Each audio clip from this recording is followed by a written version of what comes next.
Hello అండి. Hi sir. Sir ప్రతి cinema ఎంతమంది అబ్జర్వ్ చేశారో తెలియదు కానీ మీ ప్రతి సినిమా డిఫరెంట్ జోనర్లో ఉండేలా చూసుకుంటున్నారు సార్ అండ్ లాస్ట్ సినిమా కూడా చాలా చాలా రిలేటబుల్గా ఉన్నారు, చాలా అపీలింగ్గా ఉన్నారు సార్ మీ పర్ఫార్మెన్స్ కూడా. బట్ ఒకే ఒక మీ సినిమాలో మొత్తం చాలా వరకు ప్యాటర్న్ చూస్తుంటే ఒక ప్యాటర్న్ కనిపిస్తుంది. మీ ప్రొడ్యూసర్లో సార్ సినిమా చివరికి వచ్చేటప్పుడు, షూటింగ్ చివరికి వచ్చేటప్పటికే అలసిపోతున్నారు. ఈ ప్రీ వెడ్డింగ్ షో టైం అయితే క్లియర్గా కనపడింది అది. ఇంకా దాని గురించి డీటెయిల్గా మాట్లాడుకునేది ఏముంది కానీ సార్ అంటే సినిమా మీకు ఎఫర్ట్కి తగ్గ రిజల్ట్ రావడంలో ఈ అలసట అనేది చాలా కీ రోల్ పోషిస్తుంది. ఏం చెప్తారు, ఏం జరుగుతుంది అసలు? నేను మీరు అన్నట్టుగా ఏది జానర్ మార్చాలి, ఎవ్రీ టైం కొత్త కనబడాలని నేను ఎప్పుడూ ప్రయత్నించలేదు సార్ ఇంతవరకు.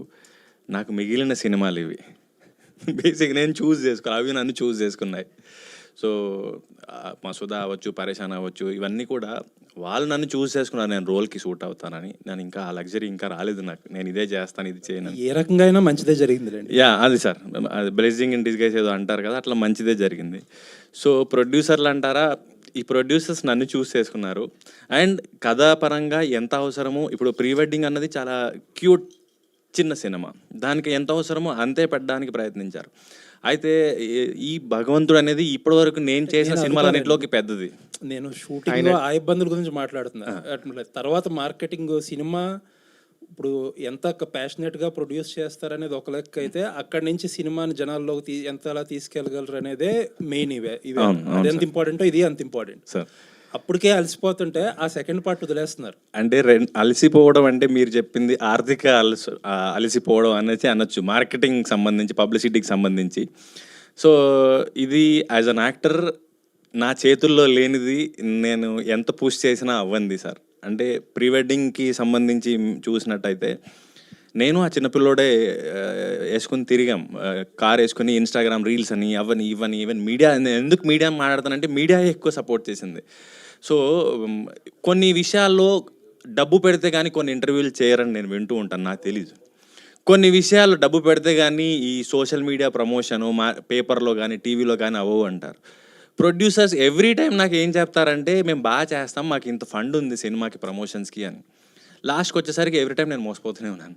నేను అడగలేను. మీరు నాకు చెప్పారు కదండి ఎందుకు చేయట్లేదంటే, అప్పుడు డబ్బులు వస్తాయి అనుకున్నాం, ఇప్పుడు రాలేదన్నారు. ఇప్పటికీ మా దగ్గర రావాల్సిన డబ్బులు అయిపోయాయి అన్నారు. మార్కెట్ బాగలేదన్నారు. మేము ఏదో అమ్ముదాము, లేకపోతే ఎక్కడో ఇన్వెస్ట్ చేసాము, లేకపోతే ఎక్కడ నుంచి తీసుకొద్దాం అనుకున్నాము, రాలేదన్నారు. ఎవ్రీ టైం ఈ డిసప్పాయింట్మెంట్ ఉంది సార్ నాకు. ప్రతిసారి ఏంటంటే షూటింగ్ వరకు బాగా జరుగుతుంది, ఫస్ట్ కాపీ వరకు బాగా జరుగుతుంది, తర్వాత ఏంటి అంటే తెలీదు. సో ఈసారి ఇప్పటి నుంచి 2026 నుంచి అది రిపీట్ అవ్వద్దని కోరుకుంటున్నాను సార్. సార్ తిరువురు గారు ఇప్పుడు అన్నారు కదా, డబ్బులు పెడితేనే ఇంటర్వ్యూలు చేస్తారు లేకపోతే ప్రమోషన్ చేస్తారు సార్. మీకు సినిమాకి అలా జరిగిందా అండి? నా ప్రొడ్యూసర్స్ నాకు చెప్పింది తప్ప, నాకు మీడియాలో కొంతమంది నాకు పర్సనల్లీ తెలుసు. శివన్న నాకు పర్సనల్లీ తెలుసు, ఈ ప్రీ వెడ్డింగ్ వల్ల తను నాకు బాగా తెలుసు. ఇలా కొంతమంది నాకు సినిమాల వల్ల జార్జ్ రెడ్డి ఇంటర్వ్యూస్ అప్పటి నుంచి ఇప్పటి వరకు తెలుసు. కొంతమంది ఏదైతే ప్రొడ్యూసర్స్ చెప్పారో ఇవి ఇంటర్వ్యూస్ ఇలా కొంతమంది పాపులర్ ఉన్నాయి, కొంతమంది ఇవి ఎక్కువ జనాల్లోకి వెళ్తున్నాయి, ఇవి ఇంటర్వ్యూస్ ప్లాన్ చేయొచ్చు కదంటే వాళ్ళు డబ్బులు పెడతారు, మా దగ్గర లేవు అన్నారు. అది నేను ఏం అడ్రస్ చేయగలను?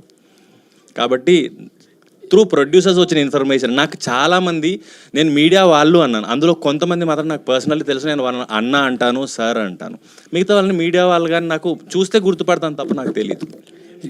ఇప్పుడు సార్ నేను మిమ్మల్ని కూడా ఇంటర్వ్యూ ఎప్పుడు చేద్దామని అడుగుతున్నా, ఇప్పుడు కూడా అడుగుతున్నా, ఎప్పుడు చేద్దాం? మీరు అడుగుతారు మళ్ళీ కనబడరు. అంటే రెడీ ఎప్పుడు చేద్దాం అంటే దాని అర్థం ఏంటి? తిరువేరు దీనికి ఏంటంటే దీనికి ఏంటంటే ఇక్కడ దీనికి ఎవరు తప్పలేదు, డిమాండ్ అండ్ సప్లై అంతే. మీరు ఇప్పుడు డిమాండ్లోకి వచ్చారు, ఇక నుంచి మీ ఇంటర్వ్యూలకు ఎవరు డబ్బులు అడగరు నాకు తెలుసు.